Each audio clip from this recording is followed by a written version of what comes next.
Good afternoon and welcome to another Institute of Health Studies satellite seminar.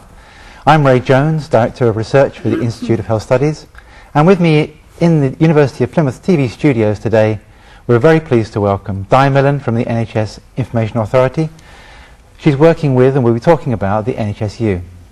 We also welcome Teresa Doherty, who is NHS U Assistant Divisional Head for the South West region, who's come to join Di in the discussion. In the studio with Di and Teresa, we also have Ros Jowett from the Institute of Health Studies and Sue Hodgetts from the Workforce Development Confederation, who will introduce themselves when we come to the discussion. Similarly, I will not say any more about Di Millen just now, but leave her to explain her role within her presentation. We're hoping that we will have an audience in various parts of the South West and perhaps in other parts of the country, such as Nottingham and Glasgow. Although we can't be sure you're there, so while Di is giving her presentation, I would like someone from your site to phone the studio on 01752 233 646.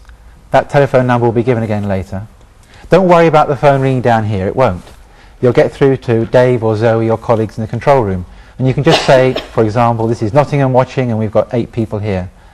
Or you can email me directly. I have a laptop in front of me, and tell me that you're there on tvstudio@plymouth.ac.uk. Again, just to register who's watching. I know, for example, that there should be a class of nursing students watching in Plymouth, so it would be nice to get an email from you. This will be very helpful for us so that we can make this seminar as interactive as possible. So now we go over to Di Millen, but please do be thinking of comments and questions during our presentation so that we can get your contribution when she joins us here afterwards. Thank you very much, Ray. Good afternoon, everybody. Thank you for inviting me to present to you today. I'm delighted to be here. I am currently on a half-time secondment working with the NHS U, helping to establish what we're calling for the time being a Faculty of Health Informatics. My day job is actually working for the NHS Information Authority, as Ray mentioned, where I'm leading the work there on professionalism in health informatics, with a job title that's too long and boring to bother you with for now. So that's why I'm here. I'm going to talk to you about the NHSU in general, and I'm going to talk specifically a little about the health informatics offering, because that's something that clearly is dear to my heart. Before I do that, I just feel I should point out that on the opening slide this afternoon, the heading was Learning for Everyone, the NHS University. We're not a university yet. I'm going to mention that in my presentation, but we're calling ourselves NHS U, and I think that's important to point out right from the start. So, NHS U, what's it all about? Why do we need it? Well, the NHS today is modernising. None of us who work in the NHS can have avoided the fact that the NHS is modernising its services, its processes, it's using technology in new ways to enhance patient care, to improve the patient journey. And if we're going to continue to modernise and achieve the objectives set out in the National Plan and other national strategies and policies, we have to embrace learning and transformation in learning. Learning is for everybody in the NHS. There are groups of staff, and I'm sure we're all familiar with them, who in the past have not had access to learning in the same kind of way that some of the professional groups, like clinicians, have. So NHSU has to do something about improving equity in access to learning if everybody's part in improving the patient journey is to be appreciated and developed. NHSU is about helping to coordinate and encourage economies of scale. We all know that training is delivered and developed in dozens of ways across learning centres, in training departments and outside the NHS. And the NHSU has to have a role in helping to coordinate that and to bring about some kind of benefit from economy of scale. So, NHSU is going to be about supporting the priorities of the NHS as a whole. It's about, and we must never forget this of course, contributing to the systematic improvement of patient care. If NHSU doesn't do that, then it will have failed to achieve a significant objective. How we measure that, of course, is another challenge for us. And you may have some views on how we might do that. And very importantly, NHS U is about unlocking people's talents and creating new learning opportunities. Learning is not just about attending courses. NHS U will encourage innovation in learning and encourage learning in the workplace in new and different ways. So, one of the important things NHS U will do, and this is radical, it's going to be difficult, but NHS U aims to include patients and carers more effectively in learning for people who work in the NHS, but also in helping to develop patients and carers in ways that we haven't done before. One of the things I think that has become clear to us as we've been holding seminars and presentations around the country, and again I'll say more about that later, is that NHS U is already appearing to be a catalyst for innovation. People are starting to think and talk about learning and development in ways that perhaps they haven't done before. People from different disciplines, from higher education, further education, the NHS, and private suppliers are starting to talk about innovation in learning and how that might bring about change in learning cultures in the NHS. Now, NHS U aims to be a corporate university for the NHS, but importantly, a corporate university with a difference. But what is a corporate university? Well, there are lots of dictionary definitions, but it may help to explain that large organisations like Barclays, the bank, Microsoft, and even McDonald's have corporate universities. Corporate universities are about providing an explicit focus on learning and development for employees and others working with a particular corporation or organisation. Learning and development focuses expressly on the aims and values of that organisation. So the NHS U will strive to support learning about NHS U culture and values. And importantly, corporate universities focus on reorientation of the business. And if we're to modernise the service, I think we all understand that changes in working practice have to take place. They're happening all the time already. So NHS U, as a corporate university, will support modernisation, will support new ways of working, new ways of doing things. And that's not just in administrative terms, but in terms of clinical care, clinical processes.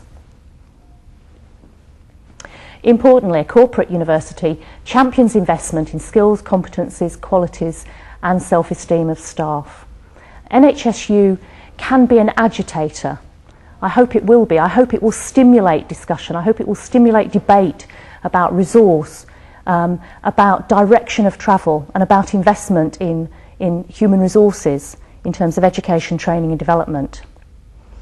And importantly, NHS U, as a corporate university, has to strive to make learning normal by building it into working lives. As I said earlier, learning isn't just about attending courses. We learn all the time in everything we do in the workplace. We have to find ways of measuring that, capturing that, and appreciating it in ways that perhaps we haven't done before. So, where are we now? How have we got to today? In June 2001, the Labour Party manifesto for the first time alluded to something called the NHS U. I think it may have actually alluded to something called the NHS University. But that was the first inclination that we had, that there was going to be some serious political investment in creating an organisation to support learning and development across the service. In October of that year, an initial prospectus was launched. It was called Everyone. Some of you may have found it. It was on the web. It was just a short document setting out an overview of the vision for the NHS U. In February 2002, Chief Executive Bob Fryer was appointed and a small team of people were put in place. That team grew between February and June of that year to include many people like me on part-time secondments charged with undertaking work in specific areas to move the agenda forwards. And I think the team got up to something like 40 at one point, all working, most people working part-time. Between March and October, the development plan, Learning for Everyone, was developed, and I hope some of you will have had the opportunity to see that. At the end of my presentation, I'm going to give you the address of the NHS U website, so if you haven't seen it already, you can do so. It's quite a chunky document, but there's a summary as well, if you don't feel like wading through the whole plan. But that plan was produced to support a major activity, major exercise around consultation. And that started in November. And again, I hope some of you out there will actually have participated in some of our workshops and contributed to the development plan consultation. The consultation has been a genuine attempt to capture what it is people out in the service, in higher education, in the supplier side, feel about NHS U, genuinely concerned to collect ideas, suggestions, comments, criticisms about the proposal set out in the development plan. That consultation exercise has now ended, and I understand that there's a small team of people now gathering together what have been hundreds of responses to the plan.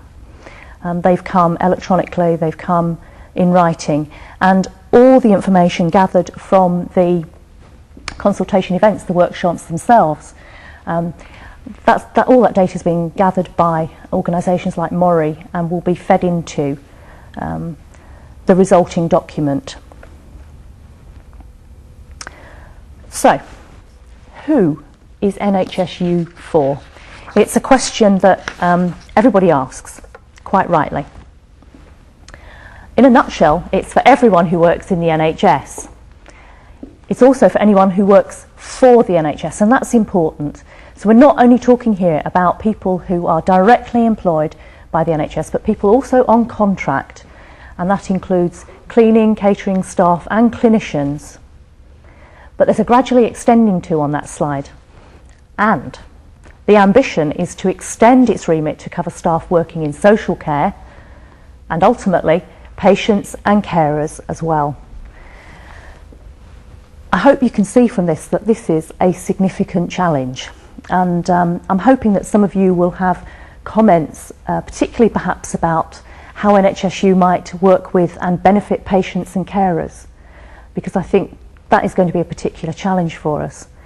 Remember that the NHS has 1.3 million employees, and the NHS U aims to provide something that will be of benefit and interest to all of those people, as well as those working in social care and outside.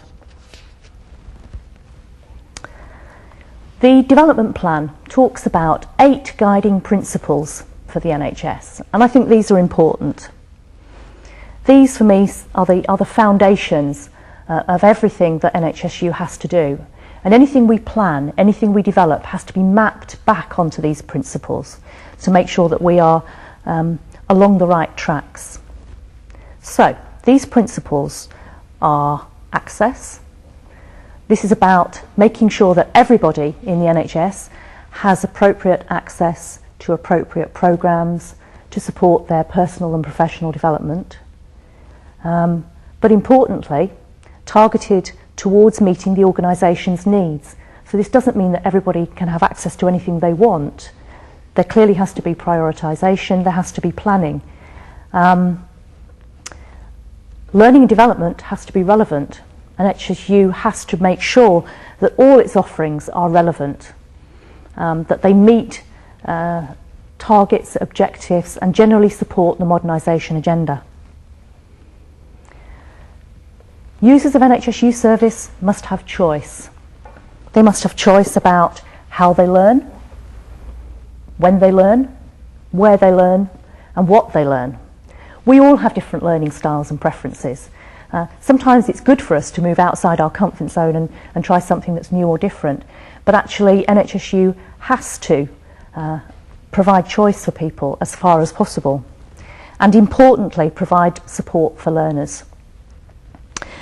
There's been much discussion at the consultation events and other presentations that I've attended about e-learning and the use of e-learning within the NHS U's delivery platform. You know, what does it really mean? And I think one of the things that's come home very clearly from discussions with people out in the service and in education organisations is that e-learning on its own is not an answer, it's not a complete solution. It's part of a jigsaw, it's part of what has to be a range of modes of learning. But if you are a remote learner, if you're using e-learning, you need support. All learners need support, but particularly important for those people who otherwise would not have it. So NHS U is committed to providing support for learners in different ways, and face-to-face support, mentoring support are key elements of our objectives. Equity to learning is important. I've mentioned already the fact that groups of staff in the NHS have in the past felt excluded from opportunities to learn and develop. And we have perhaps wasted talent and lost staff who have not felt valued or have not had opportunities to progress in a chosen career pathway. So NHS U has to ensure equity of access and, very importantly, a multidisciplinary and multi-professional approach to learning to help break down professional barriers, to encourage new ways of working, collaboration and better understanding of each other's roles and responsibilities. Partnership is a cornerstone of everything NHS U plans to do. I'll say a little bit more about partnership later, but partnership means working with existing providers, with the service and with anybody who is interested in helping NHS U achieve its objectives. But none of this will work unless it's of an appropriate quality, and NHS U is committed to quality in everything it does. So, I know you're dying to know what some of the early programmes and services are going to be. Well, there are a range of early programmes which NHS U plans to provide, and the first one, and it's the only one that NHS U has been told it has to provide for the launch at the end of this year, and that's an induction programme for everybody who works in the NHS. The induction programme will provide the basis for further learning in health organisations. It's not intended to replace, but rather to complement induction programmes that are currently run in individual health organisations, quite rightly.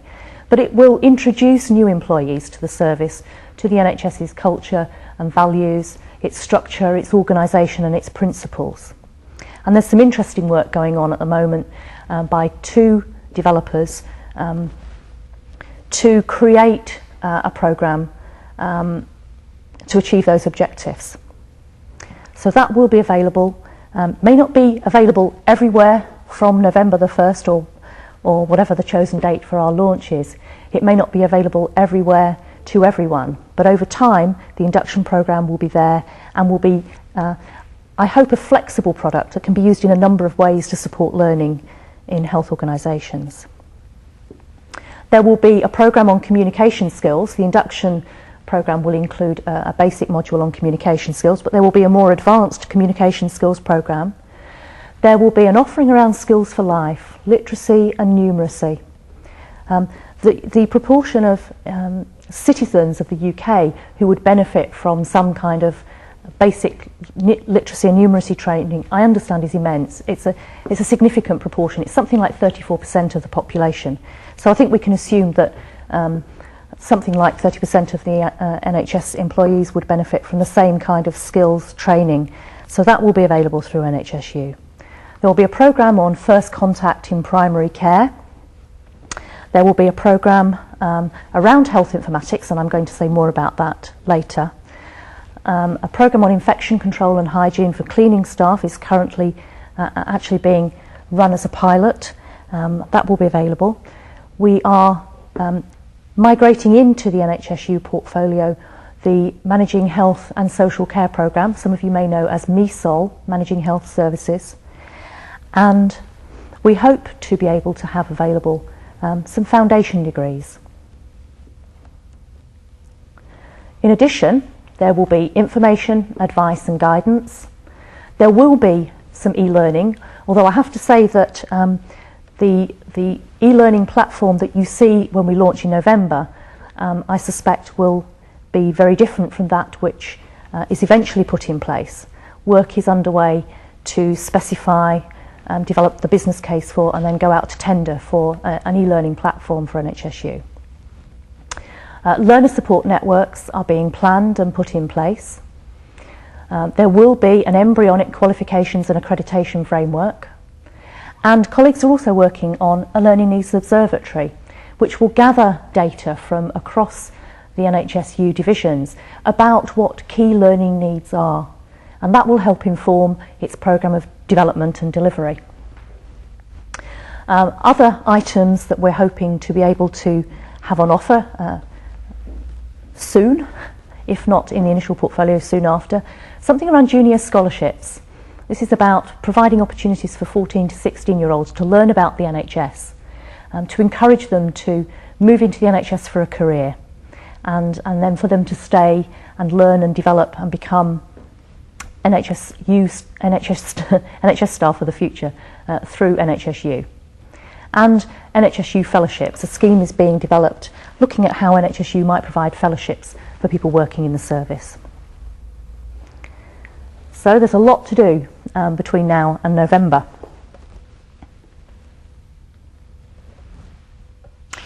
Partnership was one of the 8 principles that I mentioned. And just to give you a feel for the kind of organisations that NHS U is already working with, clearly NHS organisations and workforce development confederations, trade unions and professional bodies, schools, colleges, universities, and other strategic partnerships with organisations such as the Open University, the UK's e-University, University for Industry, and my employing organisation, the NHS Information Authority. NHS U cannot achieve its objectives without the collaboration and partnership with this kind of organisation. I'm going to say a little bit more about what that might mean in practice, I think, during my next slide, because I think there are some principles of delivery which are important to highlight at this stage. I think I may be anticipating some of your questions when I talk about these delivery principles. Firstly, I want to mention NHS U's vision of how it will actually work in partnership and deliver programmes in practice.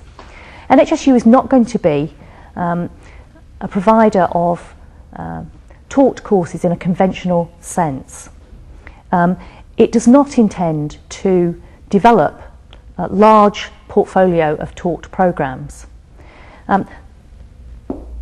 These principles form a hierarchy. Initially, first and foremost, NHS U will act as a broker.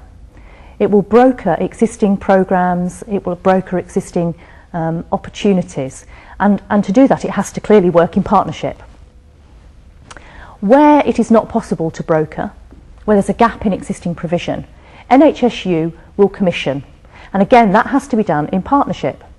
NHS U will be working with providers in further and higher education and private sector organisations and others to commission initiatives, programmes to help plug gaps. And ultimately, if it can do it no other way, NHS U will get involved in direct delivery. But as I said, that's a hierarchy. NHS U will structure itself around regional divisions. We now have in place 9 divisional heads based on the Regional Development Agency areas. Teresa Doherty, who's in the studio with us today, is Assistant Divisional Head in the South West. So the divisions are charged with networking, developing partnerships, putting infrastructure in place within those 9 divisions to make the NHS U vision a reality. There will be a national headquarters. Where that is, at the moment we're not absolutely sure, but there will be a national headquarters, and the aspiration is to be able to develop over time a facility that will allow residential accommodation and teaching facility.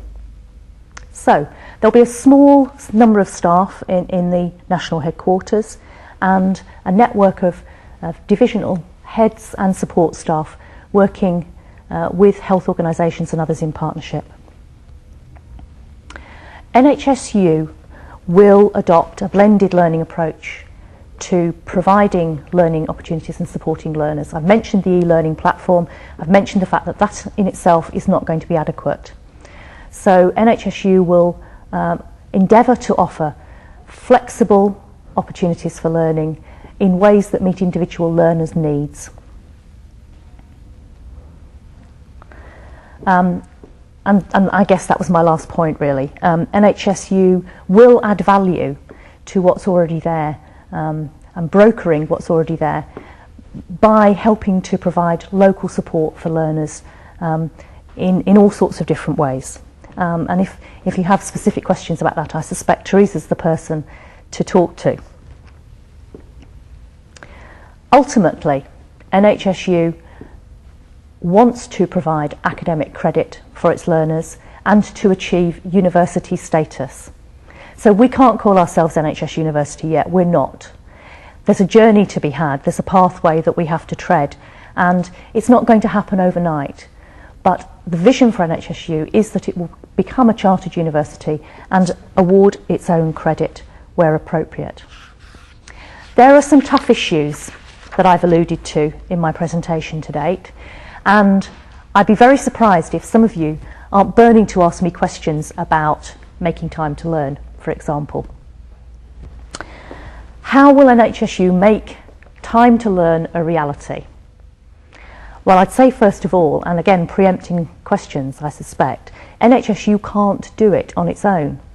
This is not just an issue for NHS U, it's an issue for the NHS, it's an issue for WDCs, it's an issue for the Human Resources Division at the Department of Health and others. It's about changing culture, and it's about identifying ways to encourage learning in the workplace that don't necessarily mean moving out of the workplace to learn. The second question you're going to ask me is about who pays. How much is it all going to cost? I wish I had the answer. I don't. There will be different answers depending on the programme, the solution, the course, the opportunity that's being provided. And many of the comments, many of the questions that we've had at the consultation events have been around just this issue. How do we actually make a reality of widening participation? That's going to be a huge challenge for us. And I suspect that my colleagues working out in the divisions are going to have a tough job on their hand to make participation in NHS U activity across all groups, grades and disciplines a reality. But it will happen over time. It's not going to happen overnight, but it will happen over time. How exactly is all this going to be delivered in practice? Some of the things I've talked about are fine in theory, but we've got to find ways of delivering all of this in practice, of supporting learners, providing people with time. And maybe you've got some ideas that could help us here. What are our targets going to be? How do we measure, how will we measure success? And again, your suggestions would be extremely helpful here, because it simply isn't going to be enough to count the number of students that have registered on the NHS U website, for example. How else can NHS U measure its success? And ultimately, how is NHS U to achieve university title and status? Indeed, should it even strive to do so? And I know that there are some strong views out there about this. In the last few minutes of my presentation, I want to run through the health informatics offering that we're planning for the launch of the NHS U in the autumn. We have been talking about a faculty of health informatics, and I've put quote marks around that because the word faculty has specific connotations, and there are sensitivities around the use of that label. It may be called a school, it may be called a department, Or should it indeed simply be an embedded, interwoven theme, integral to everything that NHS U offers? And there's a debate to be had about that. I have my personal view, but you may have a view about that too. What kind of management structure should any faculty, school or division in NHS U have? And that's an issue that we are going to thrash out by using health informatics as an example.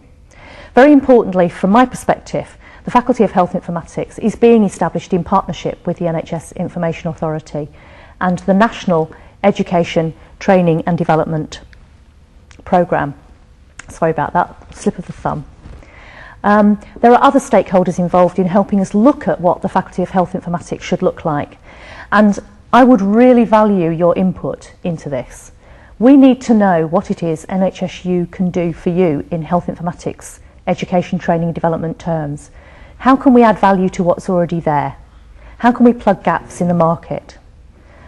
I think there's a real opportunity here for people who work in health informatics, for people who have an interest in health informatics, to provide learning opportunities, to encourage the service, to understand better what health informatics is all about and the importance of information in the improvement of patient care. So, when you visit the NHS U website, hopefully at the end of October, beginning of November, you will find a health informatics learning needs analysis tool, a web-based tool that will enable you to extract a skills profile for a particular job role. It might be the job you're doing now, it might be a job that you hope to do in the future, and it will tell you what it is you need to be able to know and do about health informatics. You will then be encouraged to map your current levels of skill and knowledge onto that profile, which will result in a gap analysis. So what? You found out what it is you need to know, but how are you going to plug the gaps?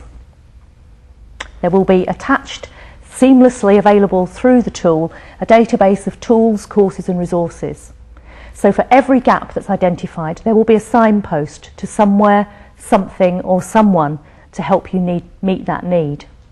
And in that, around all of that, will be a web-based environment. So, what else? We are looking at ECDL, the European Computer Driving Licence, and how that might be managed into NHS U, or what the relationship between NHS U and the Information Authority's ECDL programme should be. We are considering how NHS U might help accredit learning which is currently being offered for clinical coding trainers, clinical coders, primary care information facilitators and others. There are lots of opportunities out there to accredit programmes that currently do not attract credit. The other things we're looking at are foundation degrees in health informatics possibly, a short course in analysing and presenting data and information, how the NHS U can support librarian development, information appraisal and the development of information skills in primary care. Importantly, how can all of this fit in with the National Electronic Library for Health and the embryonic virtual branch library in health informatics? This slide and the previous slide set out some thinking. It's no more than that. And I would really appreciate your input, as I said earlier, into helping prioritise some of these things and identify others that you think we've not considered or should be there in an early health informatics faculty. So you can send your views on the NHS development plan and the kind of direction I've outlined for you today to this email address, yourviews@nhsu.nhs.uk. You can telephone the 0800 number there on the screen, and you can email me personally if you want to discuss anything I've said or talk about health informatics specifically. That's my email address and my mobile phone number. Thank you very much. Well, don't wait until later. Do it now. Don't phone or email Di. Phone or email us right now so that you can get your comments and questions to Di. So we're waiting for your phone calls. In the meantime, Sue, you're going to kick off some discussion here. Absolutely. Sue Hodgetts, Chief Executive of the Workforce Development Federation for Devon and Cornwall Di. Very interested and pleased to hear about the NHS U. Obviously, being a Workforce Development Federation, we have had some contact already with the NHS U, which is very pleasing in terms of ensuring that we don't duplicate. Certainly, I would support a lot of the principles that you're talking about, equality of access, and particularly that coordination role to avoid duplication of effort, etc. There is going to be, or there is potentially going to be, some crossover between our two organisations, and I just wondered if you had any views about how we could avoid that, both duplication of effort, duplication of provision, and duplication of funding. And I think if you've got any answers to that or any ideas about where we go from that, I'd be very grateful to hear them. I wish I did. I wish I had the answers. The trouble with a presentation like this is that it always raises many questions, and because NHS U is a very embryonic organisation, many of the issues that you're going to raise, I can't give you a straight answer to. I'd suggest that now we have our divisional heads in place, certainly at a local level, there's a very important dialogue has to take place between NHS U and the WDCs and health organisations. But equally, those discussions have to happen at a national level. And one of the things that I didn't mention in my presentation, but which is, I think, an issue that we're going to have to tackle soon, is getting the balance right between NHSU divisional activity and NHSU national activity. So I'm a great believer in dialogue, and I think as long as we start to talk to each other and identify the problems, we will find answers and solutions. But you're right, there is a risk, but we have to have a dialogue. I mean, I'm sure you know we have responsibility for both pre and post registration training. We have contracts with higher education and further education and the Open University. And so I guess it's just about keeping that dialogue open so that we don't get confusion both with our stakeholders but also in our organisations as well. I mean, again, it's probably worth mentioning that NHSU does not intend to get involved at this stage in pre-registration training. But it will have an important role in post-registration in continuous professional development, etc. And hopefully some of those gaps will be filled. And hopefully NHSU can act as that kind of umbrella to help make sense of what's happening at a local and national level. Can I bring Ros Jarrett in? Yeah, Ros, Thank you. Yes, Di. Rosalind Jarrett from the University of Plymouth. The four themes that you mentioned, or four principles, I think, were access, relevance, choice and support. And to my knowledge, there are approximately 76 universities already engaged in healthcare provision. So how is the NHSU going to work with... we think we're already looking at that. We feel that part of our remit is about access, relevance, support and choice.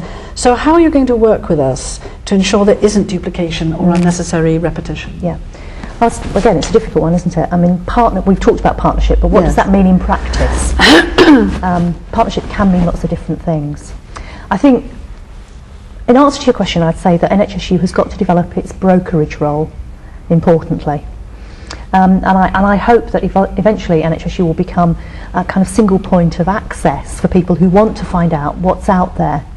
And certainly that's one of the objectives of the web-based learning needs assessment tool we're developing for health informatics and the database of tools, courses and resources. It's a way of bringing together information about what's already being provided in higher education, further education, commercially, making it accessible to people, telling them what's available, where to go to get it.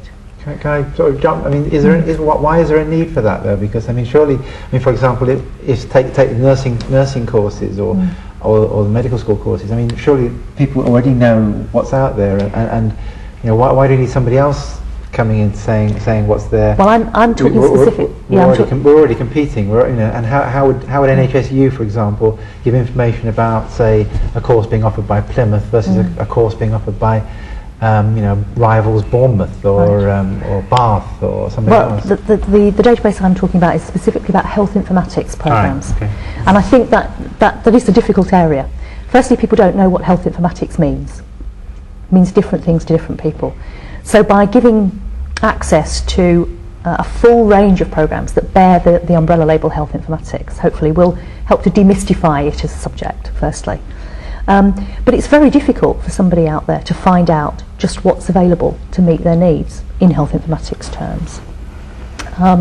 There is no single source of information about that.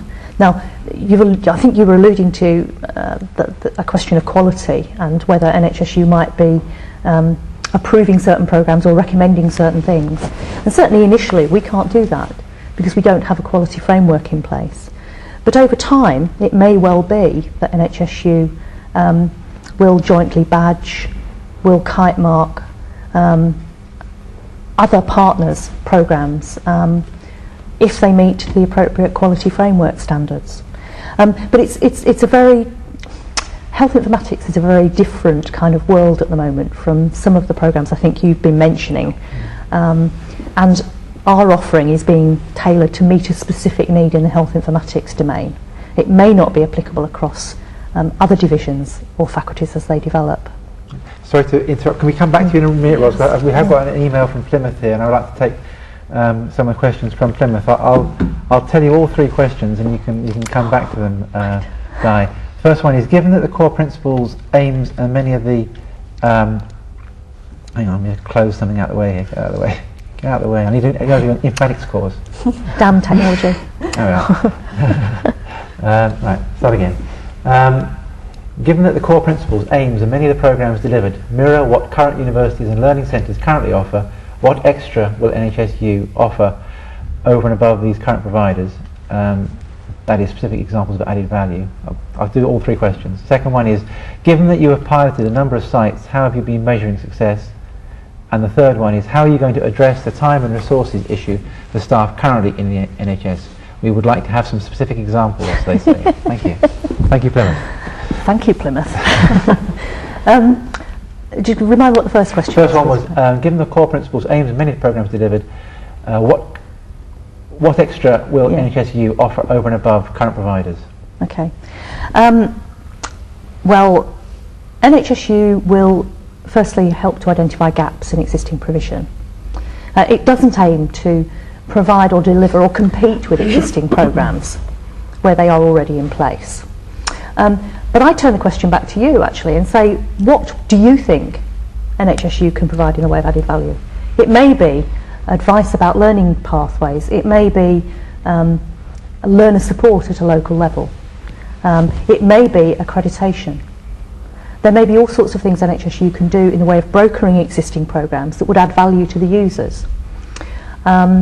But NHS U will identify gaps in current provision, and the kind of things that I ran through that will be in our initial portfolio, like the control of infection for cleaning staff programme, the first contact in primary care programme, they are gaps in existing provision, and that's where NHS U's market will be, I think.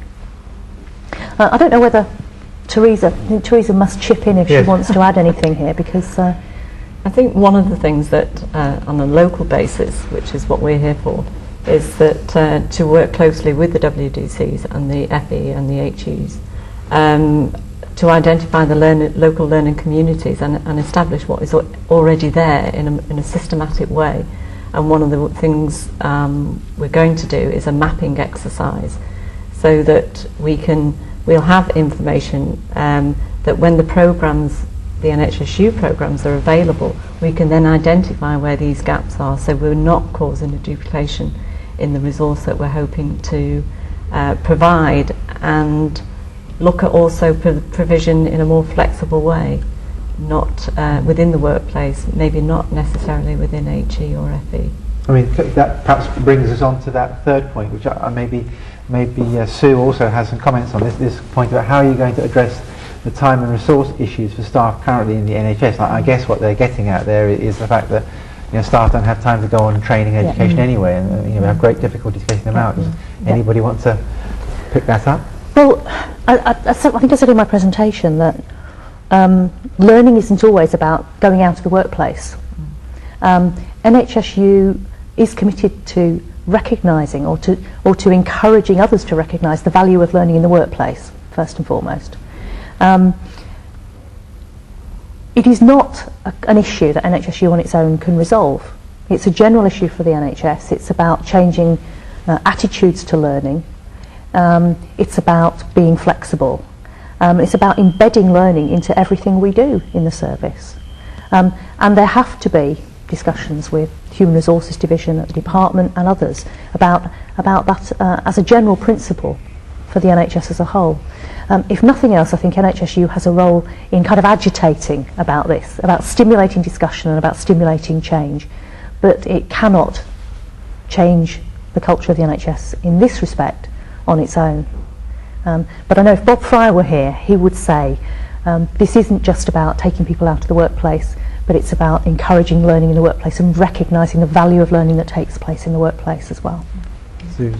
I mean, I know you're very, very acutely aware of the capacity issues in the NHS in terms of there's not enough people in the right places at the right time with the right skills, and hence an awful lot of work is going on, particularly locally, around skill mix, around changing roles, and supporting that changing roles with some education and training that's appropriate to make that role different to actually meet the modern NHS. I mean, my interest lies in how we accredit the training and the roles that go with that.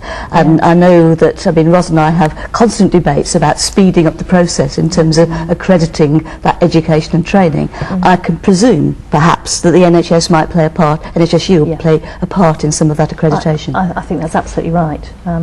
We've now got a couple of people actually in post looking at the quality and accreditation framework and trying to build our response to that kind of question. And do you have a framework, a time framework for that? No, I mean not that I'm aware of. Okay. But I mean, sorry, just bring in. I mean, I've got another email back from Plymouth. And by the way, I know that there are people in Exeter and Trelist there watching because you phoned in to tell us. So do get that phone out again and phone us in again. In the meantime, Plymouth are outdoing you quite well here. We've got another email in saying, why not use a facility such as the NELHA, the National Electronic Library for Health, to act as a gateway for signposting information, courses, and so on, rather than developing an entirely new university? Well, we do have to work very closely with the National Electronic Library for Health. If you think of a conventional university, it would have a library. But importantly, we have a network of libraries across the NHS, in hospitals, in health organisations, in postgraduate organisations, and all those have to be brought into this infrastructure as well. We are talking to the National Electronic Library for Health about how we can make access to both NHS U offerings and NELH offerings seamless. That's all I can say. I mean, I think NELH has a particular kind of platform. NHS U is developing another kind of platform, but they will meld together, and there should be seamless connection between them. Sorry, could I just come back? Thank you for clarifying the aspect about pre-registration learning and programmes. You mentioned about post-qualifying or yes, I think you did. But what about postgraduate and particularly master's level studies? Yes. What is the NHS views on that? Its aspiration is to develop postgraduate level programmes. Right. Certainly.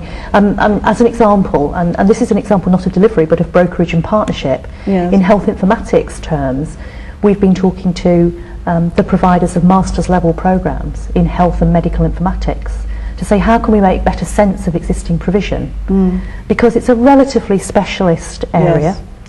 Not many students and many courses fail because they can't recruit adequate numbers to make themselves viable. So NHS U is talking now to some of the providers, and we've got a group in the north of England who are interested in working with us and piloting something to look at how we can make master's level provision flexible, modular, and have some kind of common credit framework. So maybe that's the kind of thing we're talking about. Right, thank you. Okay, can I pick up on one thing to get to my heart from research? Yes. The development plan for NHS U, which we've got there, which everyone's got to comment on, by the way. You can comment you've got about a week left to comment, is that right? So any comments got to be in by next week, I think? I think it's actually finished. I think technically, I think the data's technically ended. Has it? But don't worry. I mean, it's never too late. We're not. Yeah. Phone in now. Yeah. Research. I mean, it seems to have got aspirations for research, and yet there's very limited research funds available. We're all competing like mad for the few research funds we've got. We've got the RAE pressing down on us, trying to put most of us out of business in doing research. Why bring another competitor in? Probably one who's got an unfair advantage over the rest of us.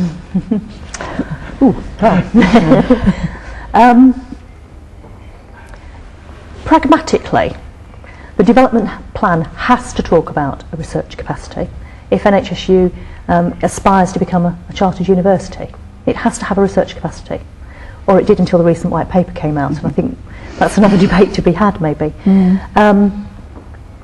But I would be very surprised if NHSU did not adopt the same kind of delivery principles around research as it will around other kind of programmes and activities, and that's brokerage, commissioning, and ultimately doing it only if there's no alternative.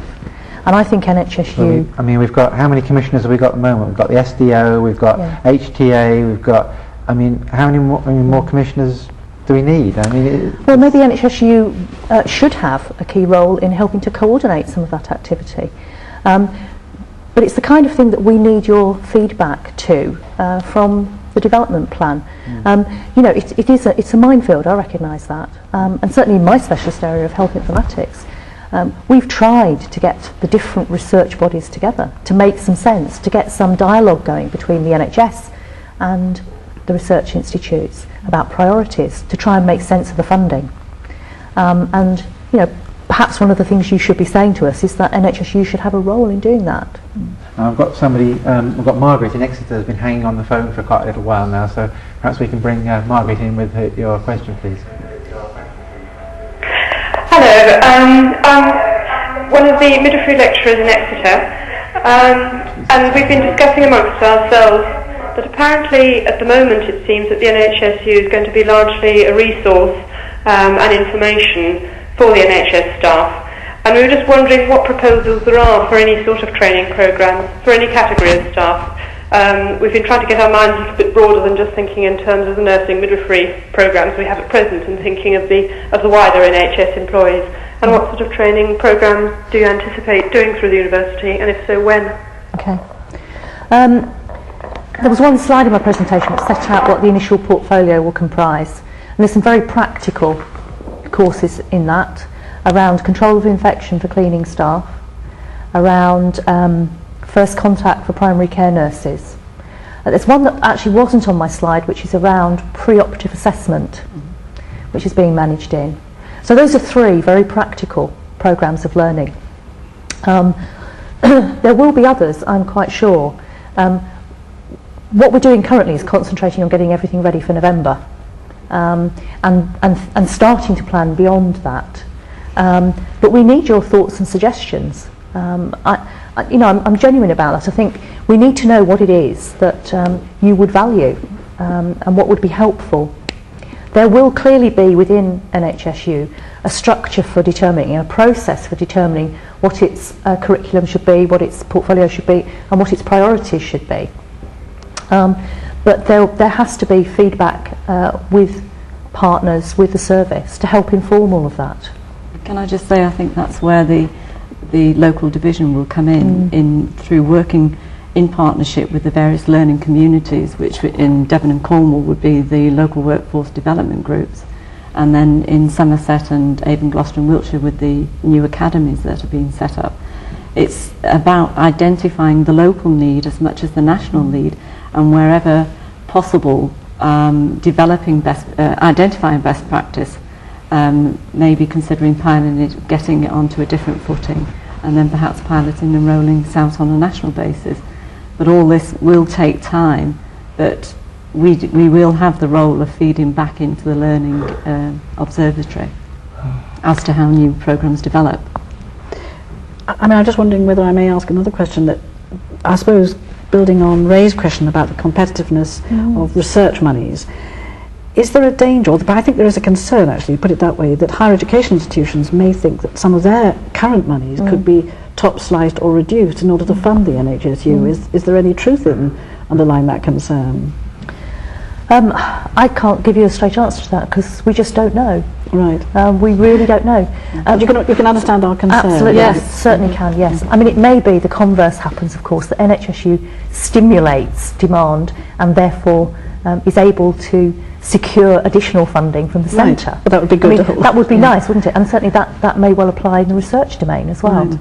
If NHSU can justify additional resource being made available, then maybe that will happen. But we just don't know. Right.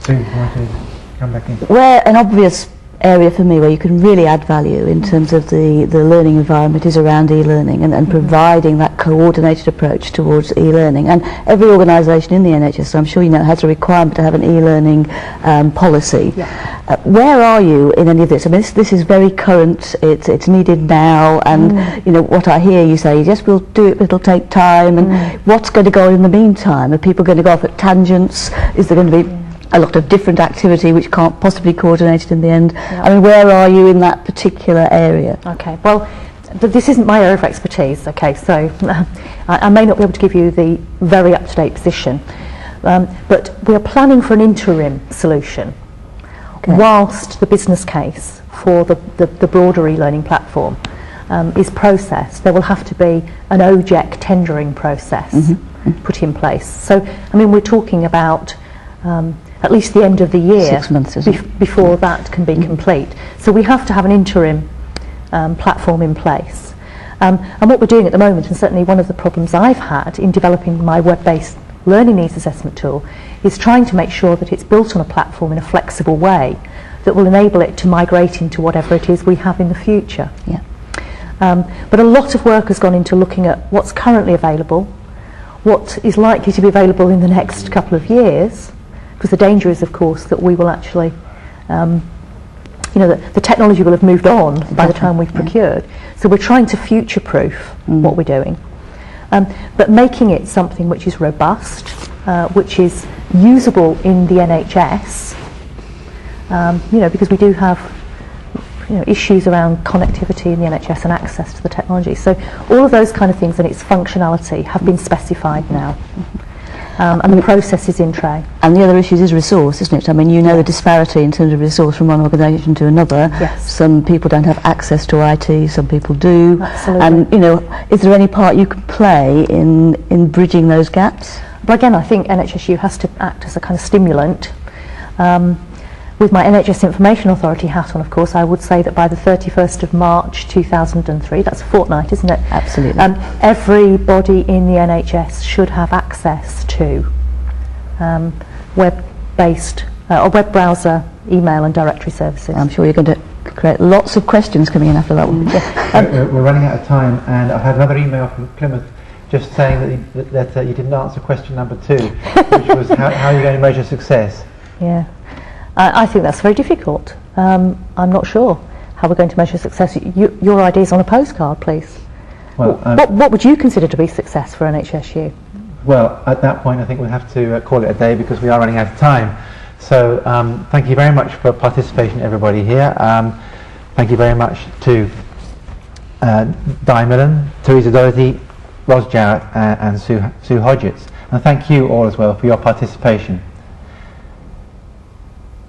The next seminar is in 1 hour's time. At 2 o'clock, Heather Skirton and others will be discussing issues around communication and genetic counselling.